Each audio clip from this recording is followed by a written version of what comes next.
Hey Dr. J, we're back at it again. Thank you. Welcome to my week 6 assignment. This assignment I had to pick one of these lovely things to either read or watch, and my choice was, do humans really have free will?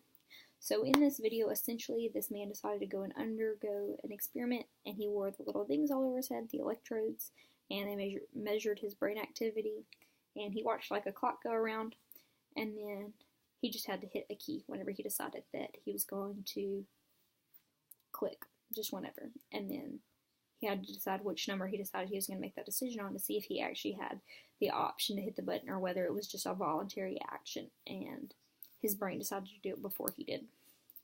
So basically, this man decides to do the action as he's doing it, or so he thinks. Which suggests that we don't really have free will, that our brains make decisions before we actually make the decisions that we are making. Most of the time, these thoughts are actually unconscious, as opposed to conscious, because they happen consistently, before we even realize they're happening. And I think this explains the disconnect between how we think compared to how we think that we think.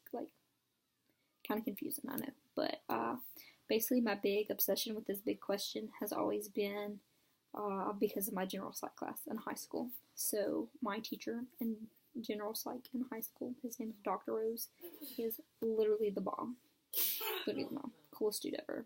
And he actually phrased this question the same exact way. And he asked us one day in class. He said, do humans actually have free will? Do we have free will?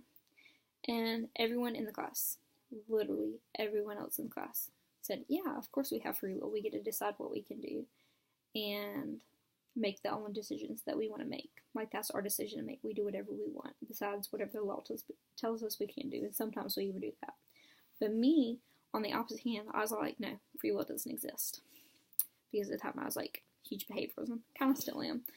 And I was all no, most of our underlying desires are because of rewards that we get, and the punishments and stuff that we have going through our brain. And so basically, those things make our decisions before we ever make them.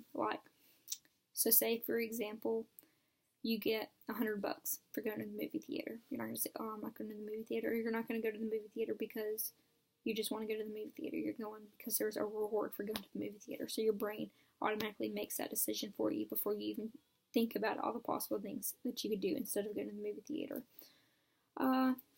So basically, we unconsciously weigh the pros versus the cons in our head, unconsciously, before we even make our mind up. So basically, our brain makes the decision before we even make the decision. So free will doesn't really exist, unless you think that your unconscious is you making the decision, which you think is then free will. But that doesn't really make any sense. So we're going to stick with there's no such thing as free will. And that is all.